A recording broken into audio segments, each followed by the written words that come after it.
Isaiah 22, prophecy about Jerusalem, prophecy against the valley of vision. What troubles you now, all that you have gone up on the rooftops, you town so full of commotion, you city of tumult by the revelry? Your slain were not killed by the sword, nor did they die in battle. All your leaders have fled together.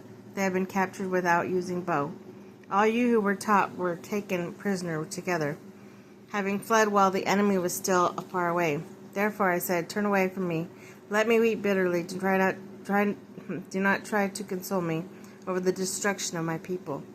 The Lord Almighty has a day, a tumult, a trampling, and a terror in the valley of vision, a day of battering down the walls, of crying out to the mountains.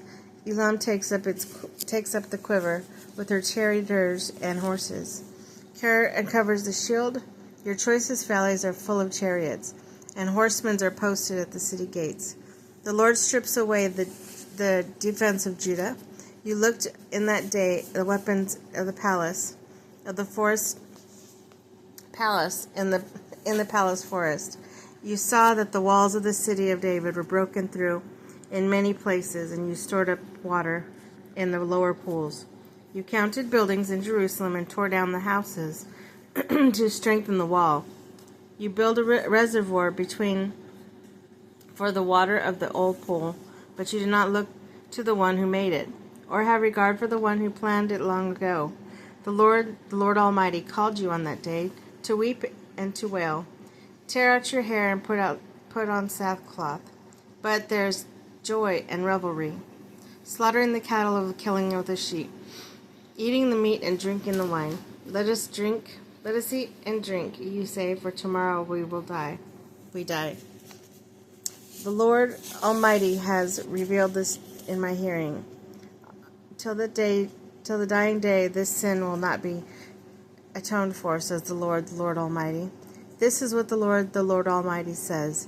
Go say to the steward, to Shebna, the palace administrator, what are you doing here, and who gave you permission to cut out a grave for yourself here, hewing your grave along the height and chiseling your resting place in the rock? Beware, the Lord is about to take firm hold of you and hurl you away, you mighty man. He will roll you up like a ball and throw you into a large country. There you will die, and there the chariots you were so proud of will become a disgrace to your master's house. I will dispose you from your office, and you will be ousted from your position. And that day I will summon my servant Eliakim, son of Hilkiah. I will clothe him with your robe and fasten your sash around him and land your authority over to him. He will be a father to those who live in Jerusalem, and to the people of Judah I will place on his shoulders the key to the house of David. What he opens no one can shut, and what he shuts up no one can open. I will drive him like a pig into a firm place, and he will become a seat of honor for the place of his father. I will drive him like a peg into the firm place. He will become a seat of honor for the house of his father. All of the glory of his family will hang on him, its offspring and offshoots, all the lesser vessels, from the bowls to the jars.